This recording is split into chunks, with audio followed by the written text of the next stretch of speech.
those of you who were in this house during 2018, there was this topical issue on the floor of the House about the emergence of Zipline to do or to carry medical products for emergency medical supply. You recall that His Excellency the Vice President Alhaji Bawumia touted this particular project as his brainchild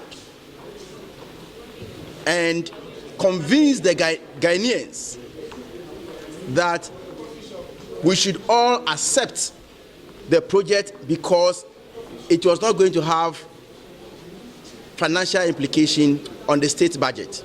And this is very important. In December 2018, and I refer you to City Online, in December 2018, Alhaji Bawumia addressed a conference, and he had this to say, and I quote with your permission: "The Minister of Finance is also happy to know that Ghana is doing this through corporate social responsibility. We are not going to do it on the budget of the government," Bawumia said. That didn't end there. The presidency sent the minister responsible for health to come and argue this on the floor of the House in 2018. And I'm going to quote the then chairman of the Health Committee when he was presenting a report on Zipline. And I quote, this I'm quoting from the Hansards. The Hansards of 3rd December 2018. I'm beginning from volume 3310, paragraph 5. And this is what the chairman of the committee then, Honorable Dr. Nyama, said. Chum Nyama. It was gratifying to note that corporate entities like Ghana National Petroleum Corporation, GNPC, MTN, Tullow Oil have agreed to partner the Ministry of Health to cater for the ministry's financial responsibility in the execution of this project. This is what the chairman said, that these companies are going to bear the financial responsibilities for the execution of this project, Zipline. Now, when the minister responsible for health then, Honorable Kweku Agyeman-Manu, was given the opportunity on the floor of the House, this is what he also said. The same Hansards of 3rd December 2018, volume 3321, paragraph 5. And I quote, "Mr. Speaker, I would want to stress again that the Honorable Minister for Finance did not put his signature on because this is not going to be done from the consolidated account. The public purse is not going to come in here." This is the minister responsible for health then. He didn't end there. Paragraph 7, I quote, "Why should the Minister for Finance come in when we have stated explicitly that this would not be paid for by the state?" Clear, unambiguous. He continued on the same Hansard, volume 3324, paragraph 4. "Mr. Speaker, corporate bodies would fund this project and they would need parliamentary approval to give them the confidence that the public is aware and that Parliament has approved of it before they commit their funds to us."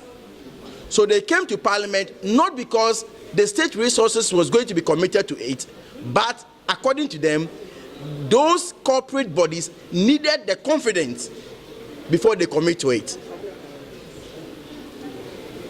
Again, he is now going to tell us what the feedback when they contacted those corporate bodies. And listen, those that we have approached have given us indication that they would want to support us fly these drones to some health service delivery areas and would want parliamentary approval before they commit their funds to it.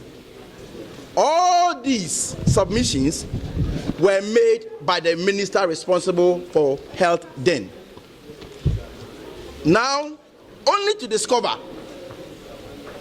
that there is an agreement between the Ministry of Health, and the Ministry of Health represented the state, and Fly Zipline.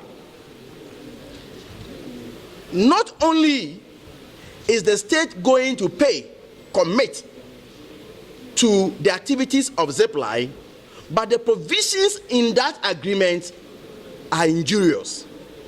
And those provisions are not in the interest of the state. And that is why we are calling that with immediate effect, we are not against the services of Zipline. Why we must begin to interrogate the agreement between Zipline and the state.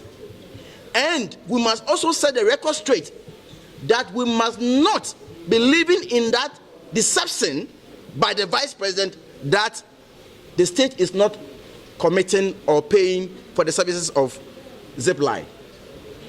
Now, if you refer to the agreement between Zipline and the state, clause 6.3, and the headline is nature and intent of service fee. And with your permission, I quote, the service fee is a fixed monthly amount, not a per delivery fee. In exchange for the service fee, health facilities receive unlimited access up to the available capacity limitation to delivery of any medical product within the delivery time commitment set forth above. And listen to this statement. Accordingly, the monthly service fee shall be paid to Zipline irrespective of whether the Ministry of Health fully utilizes the available capacity in any given month. So whether we utilize the services of Zipline or not, every month we are supposed to pay. As if that is not enough,